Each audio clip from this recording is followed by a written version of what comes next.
so far, this section's been a really beautiful float with really not that much in the way of environmental degradation. It has been a really nice float. Beautiful day on the river. Here's some evidence of people, again, camping and fishing along the river, and you can just see the filth that they've left. Beer cans, beer boxes, trash bags hanging in the trees.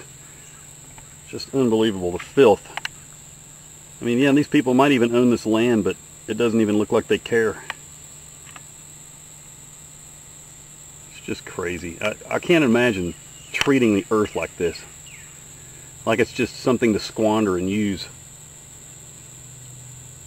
Just unbelievable. Okay, so I spoke too soon. This had been a beautiful float until I found this.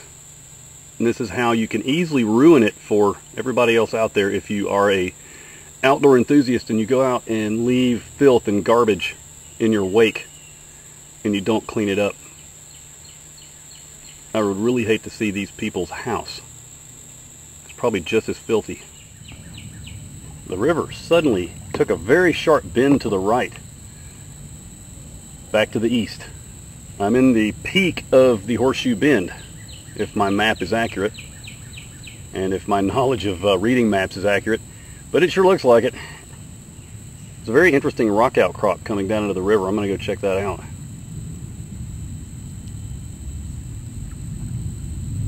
The roaring sound is an airplane taking off at the Asheville airport, which I'm really not that far away from at this point. Very quiet eddy over in here too. Let's go check out that rock. I believe it's this rock that is responsible for turning the river back on itself here. This is a very old piece of gneiss, and it's jutting out into the river, coming down off this hillside.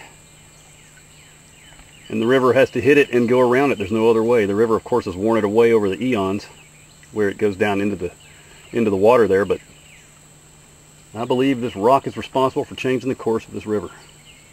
As strong as the force of water is, the rock is stronger. But over time, the river wins and turns the rock into sand. How's that for a bit of philosophy? After passing the big rock, I found this irrigation intake pipe. It's awful large, so I followed it up and discovered this huge irrigation pump that pumps water to this big boom, irrigation boom, and undoubtedly more. Yeah, there's more way over there. And what we're looking at is a sod farm. This is a huge sod farm, one of the biggest I've ever seen. Every bit of it's sod. Now it looks like this lower end hasn't been planted this year, but over there on the hillside, that all looks like sod. And up on the hill above the farm, and then there's the big giant castle on the hill.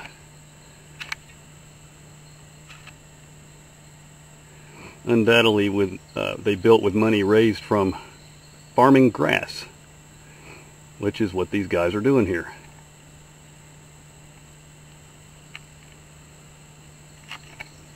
And of course, when you farm anything, you're going to have to use fertilizer. And some of the fertilizer undoubtedly ends up in the river. Then of course there's the amount of water they take from the river with this pump.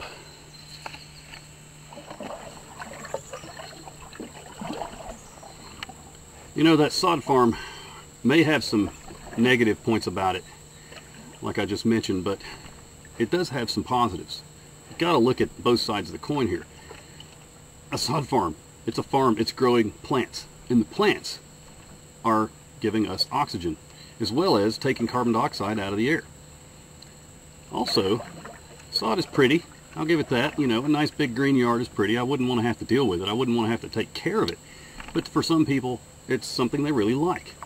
It's stimulating the economy, hopefully, in this area. I don't know too much about that sod farm, but I would hope that the owners live in that big house right there on the land, and by living here, they're stimulating the local economy. You know, they could just sell out and, you know, sell out to a developer, turn it into a 1,000-home gated community, such as the Seven Falls thing was going to be. And in my opinion, that would be far worse than any sod farm ever could be. Well, you know, think about it. All the yards would be covered in sod. So you already have the aspect of pollution from chemicals that the landowners would have to put on their yards to keep them nice and green and pretty. All the lawnmowers, they would need to mow it, and all the you know, emissions from the lawnmowers. And then what about the emissions from the humans living in the houses? You know, they're going to have to be there's going to have to be a big sewage treatment plant and everything that goes along with that. So really, sod farm is the way to go, in my opinion, if you have to pick the lesser of the two evils. You know, truthfully, I'd like to see it in bottomland hardwoods along the river, a riparian habitat, but it's not going to happen. Not here. Well, let's go. I've entered a nice quiet stretch of the river near Horseshoe, where the river bank on River Right has been stabilized with rock because of the railroad up there on the top of the little rise. Of course, now that trains don't run here anymore, it'd be really nice to see this as a walking trail between Hendersonville and Brevard. Just imagine how nice it would be to be hiking down the rails to trails system, and you come down here and walk along the side of the river. You could take a dip if you wanted to. It'd be beautiful. Or just ride your bike, you know, ride your bike along this trail. How nice would that be? Maybe one day we will see it happen.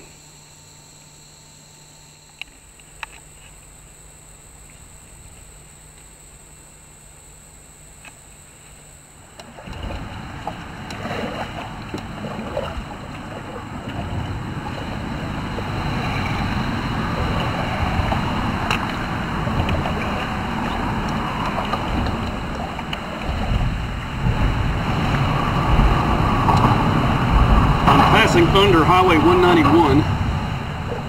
This was going to be my pullout location, but I'm making such good time, I'm going to head on to Westfeldt Park.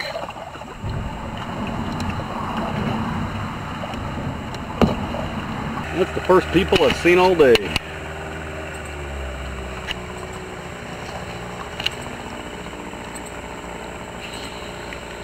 This looks like a great swimming hole. Some folks have rigged up a rope swing from this old sycamore. You just walk out this long reclining limb and out into the big hole here. Looks nice. I believe this is the intake for the Hendersonville Asheville Municipal Water Treatment Facility, but I'm not sure. From looking at the aerial photos, I saw something that looked like this, so I believe this to be it. Quite a bit of power going in there. So that would make sense that it's probably the intake. I just wonder how much water they're pulling out of the river. But we all need water to drink, don't we? That's why our rivers are so important. Got to keep them clean. I'm at the junction of the French Broad and the Mills River. And you can see there is a definite sediment load in the French Broad compared to Mills River. It's very clear because it comes out of the National Forest, whereas the French Broad has a very heavy sediment load by this point due to all the agricultural runoff.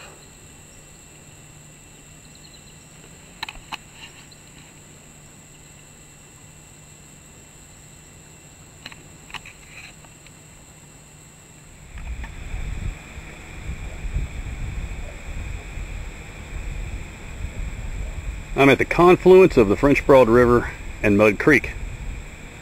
This is Mud Creek over here.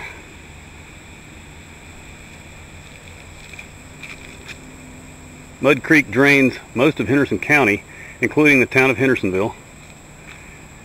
And even though it drains a small city and several small communities, it's still cleaner than the French Broad at this point. You can actually still see how heavy the sediment load is in the French Broad. where they mix, right at the mouth of Mud Creek.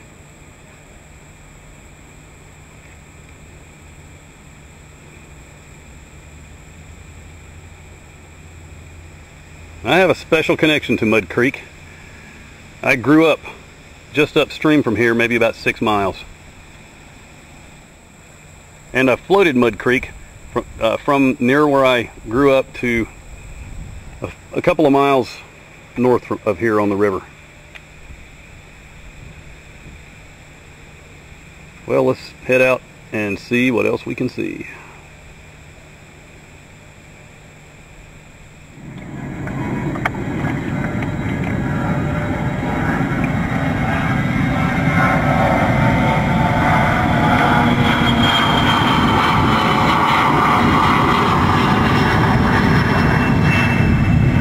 Well, as you can see, I'm getting closer to the Asheville Airport. Lots of air traffic.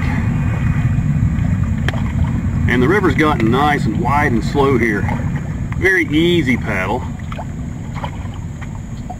I'm probably only a half a mile from my destination of Westfeldt Park.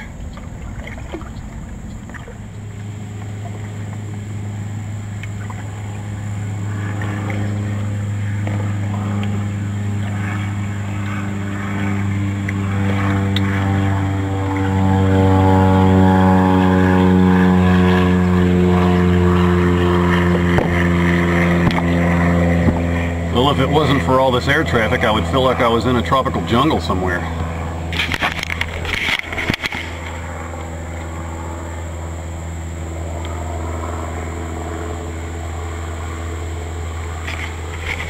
Beautiful place out here on this river. Great things to see. So I'm almost to my destination of Westfeldt Park. I've had a wonderful paddle. Paddled about 17 or 18 miles. It's hard to tell by my map. I've seen some beautiful stretches of this river. Lots of wildlife, including those mussels. That was really cool, wasn't it? And right now, up in front of me, I'm watching an osprey get dive bombed from some little songbirds. They're taking him apart if they can. They're not going to take anything from a predator like him. And I've seen on the river pretty much the same issues that I've seen before. Erosion, sedimentation, lots of turbidity in the river. But I've been happy to see that there's not that much garbage. You would think that with this river draining most of Transylvania County and Henderson County, that there would be a lot of garbage associated with humans. But I think that people are just getting better at throwing away their trash in the correct location and recycling. But there's still quite a bit, but it's nowhere near what I expected this far down on the river. So all in all, I'd have to say this has been a great day on the river. And this is all the garbage I was able to pick up today that I could actually safely get to. So I'd have to say that, you know, if that's it for 17 miles of the river, then I think we're doing pretty well trying to keep it clean. So those of you out there watching these videos, make sure you don't throw your garbage in any body of water or out of your car window. Dispose of it properly. Don't want it to end up like this.